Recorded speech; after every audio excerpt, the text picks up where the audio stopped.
Hi అండి, నమస్తే. Welcome back to tasty spoon. ఈరోజు మన రెసిపీ పన్నీర్ హరీ మిర్చి కర్రీ.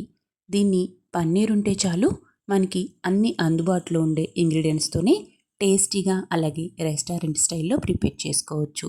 దీనికోసం ముందుగా స్టవ్ మీద ప్యాన్ పెట్టుకొని 2 టేబుల్ స్పూన్ల ఆయిల్ వేసుకోవాలి. ఆయిల్ కొద్దిగా హీట్ ఎక్కిన తర్వాత కొద్దిగా చెక్క, ఒక యాలుక్కాయి, 2-3 లవంగాలు వేసి 30 సెకండ్స్ పాటు ఫ్రై చేసుకోవాలి. అలాగే 2 ఉల్లిపాయల్ని మధ్యలోకి కట్ చేసి వేసుకోండి, కొంచెం లావుగా కట్ చేసి వేసుకోవాలి. అలాగే 5-6 పచ్చిమిర్చిని కూడా మధ్యలోకి తుంచి వేసుకోవాలి. ఒక 10-12 జీడిపప్పు వేసుకోవాలి గ్రేవీ కోసం. అలాగే 5-6 వెల్లుల్లి రెబ్బలు కూడా వేసుకొని దీనంతటిని ఒకసారి బాగా కలుపుకోవాలి. ఈ పన్నీర్ కర్రీలో మనం రెడ్ చిల్లీ పౌడర్ యాడ్ చేయట్లేదు, అందుకనే మీ కారానికి తగినట్లుగా పచ్చిమిర్చిని యాడ్ చేసుకోవాలి. ఒకసారి కలిపి మూత పెట్టుకొని 50% వరకు ఫ్రై చేసుకొని కొద్దిగా కొత్తిమీరని వేసుకోవాలి. కొత్తిమీరలో సగం పుదీనా వేసుకోండి. పుదీనా ఎక్కువ వేశారంటే పుదీనా ఫ్లేవర్ ఎక్కువ అవుతుంది. ఈ ఉల్లిపాయలంతా మంచి గోల్డ్ కలర్ వచ్చే వరకు ఫ్రై చేసుకోవాలి. అప్పుడే కర్రీకి మంచి టేస్ట్ వస్తుంది. ఇలా ఉల్లిపాయలు ఫ్రై అయిన తర్వాత స్టవ్ ఆపేసుకొని పూర్తిగా చల్లారిన తర్వాత ఒక మిక్సీ జార్లోకి వేసుకోవాలి. కొన్ని నీళ్లు యాడ్ చేసి మెత్తని పేస్ట్ లాగా గ్రైండ్ చేసుకోండి. వీలైనంత మెత్తగా పేస్ట్ లాగా చేసుకోవాలి.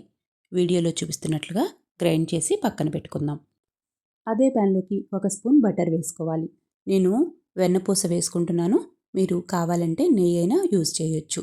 ఇది కరిగిన తర్వాత 100 గ్రామ్స్ పన్నీర్ తీసుకొని లో ఫ్లేమ్ మీద కేవలం 2-3 నిమిషాల సేపు కొద్దిగా కలర్ మారే వరకు ఫ్రై చేసుకోవాలి. ఎక్కువసేపు ఫ్రై చేశారంటే పన్నీరు హార్డ్గా అయిపోతుంది. ఇలా ఫ్రై చేయడం వల్ల కర్రీ కూడా మంచి టేస్ట్ వస్తుంది. ఫ్రై చేసుకున్న పన్నీర్ని తీసి పక్కన పెట్టుకుందాం. అదే ప్యాన్లోకి మరొక స్పూను వెన్న వేసుకుంటున్నాను. ఈ కర్రీ కోసం బటర్ కానీ లేదంటే నెయ్యి కానీ యూజ్ చేయండి. ఆయిల్ మాత్రం వద్దు, టేస్ట్ అంత బాగుండదు. వెన్న కరిగించుకున్న తర్వాత ముందుగా గ్రైండ్ చేసి పెట్టుకున్న ఆనియను అలాగే పచ్చిమిర్చి పేస్ట్ అంతటిని వేసుకోవాలి.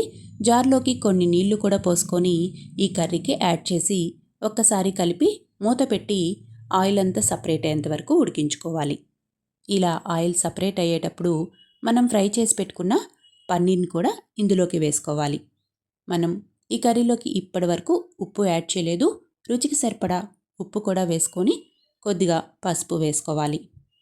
అలాగే 1/2 స్పూను పెప్పర్ పౌడర్ యాడ్ చేయండి, టేస్ట్ చాలా బాగుంటుంది. దీనంతటిని ఒకసారి బాగా కలుపుకోవాలి. గ్రేవీ కొంచెం తిక్కుగా ఉంది కాబట్టి ఒక చిన్న గ్లాస్ వాటర్ పోసుకోండి, గ్రేవీ కొంచెం పల్చగా అవుతుంది.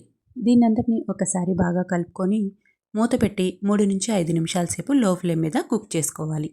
కుక్ చేసుకున్న తర్వాత ఇలా ఆయిల్ అంతా సపరేట్ అవుతుంది. మరొకసారి కలుపుకోవాలి. ఈ కర్రీ చపాతీలోకి అలాగే జీరా రైస్, బిర్యానీలోకి చాలా బాగుంటుంది. ఇలా కలుపుకున్న తర్వాత చివరగా కొద్దిగా కసూరి మేతిని చేత్తో నలిపి వేసుకోండి, టేస్ట్ అయితే చాలా బాగుంటుంది. ఒకసారి కలిపి మరొక నిమిషం సేపు ఉడికించుకొని స్టవ్ ఆపేసుకోవాలి. ఇలా కనుక చేసి పెట్టారంటే ఈ కర్రీ కోసం బయటికి వెళ్ళాల్సిన అవసరమే లేదు.